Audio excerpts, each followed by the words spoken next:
Hi guys, আসসালামু আলাইকুম। আশা করি সবাই অনেক অনেক ভালো আছেন। আমিও আপনাদের দোয়ায় অনেক অনেক ভালো আছি। যেই পরিমাণ ঠান্ডা ভাই, কীভাবে সবজি মুবজি ধুবো, মাছ ধুবো বুঝতে পারতেছি না। হাত পা একদম বরফের মতন হয়ে গেছে। যাই হোক, খাইতে তো হবে। আর শীতের দিনটা বেশি খিদা লাগে, ঠিক না?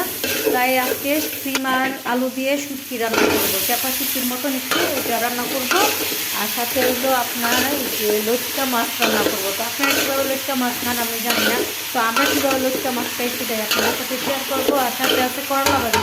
শীতের মধ্যে করলা ভাজি মজা লাগে না, তারপর ওই যে একজনের খাইতে ইচ্ছা করতেছে, সে করলা ভাজি নিয়ে আসছে। তাই এই যে ওনার মতন মজা করে আসছে করলা ভাজিটা রান্না করতেছে। আর করলা ভাজি শীতের মধ্যে কোনো ভালো লাগে না, তারপরে চেষ্টা করছি। করলা ভাজিটা খুবই মজা হয়েছে। আজকে সবগুলো তরকারি মজা হয়েছে। তারপরে এই যে এখন আমি লটকা মাছটা কীভাবে রান্না করবো সেটাই আপনাদের সাথে শেয়ার করব। তো চলুন, এখানে এক এক করে আদা রসুন বাটা, পেঁয়াজ, হলুদ, মরিচ সব কিছু দিয়ে মশলা ভালো মতন কষে তারপরে আজকে টমেটো দিয়ে মাছটা ভুনা করবো। খুবই মজা লাগছে। আজকে তরকারিটা অনেক অনেক মজা হয়েছে। কিন্তু আজকে তরকারি ধনিয়া পাতা দিতে পারতাম না। তরকারি রান্না করতেছি, পরে ধনিয়া পাতা আনতে কিছু খালা, তারপরে এই ধনিয়া পাতা আনছে, পরে তরকারিতে দিতে পারছি, তারপরে মজা হয়েছে। না হলে আজকে তরকারিটা মজা হইতো না ধনিয়া পাতা ছাড়া। আমার থেকে লাগে, কারণ আপনাদের কাছে লাগে কি না জানি না, কমেন্ট করে জানাবেন। তো এই যে মাছটা আমি সুন্দর করে মশলা কষে তারপরে মাছটা দিয়ে দিচ্ছি, তারপরে টমেটো দিয়ে দিচ্ছি। আজকে শুটকিতেও একটু টমেটো দিব, কারণ শীতের সিজন টমেটোগুলো এখন সস্তা।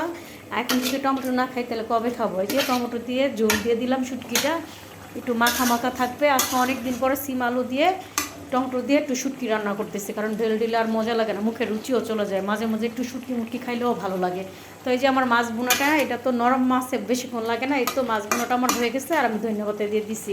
বিশ্বাস করবেন না, আজকে অনেক মজা হয়েছে। বা ইয়া মাছটা, লটকা মাছটা, লটকা মাছ আপনারা খান কিনা জানি না, লটকা মাছটা এত মজা লাগে। তো আমাদের বাসায় এবার লটকা মাছ এই বছর অনেক বেশি খাওয়া হয়েছে।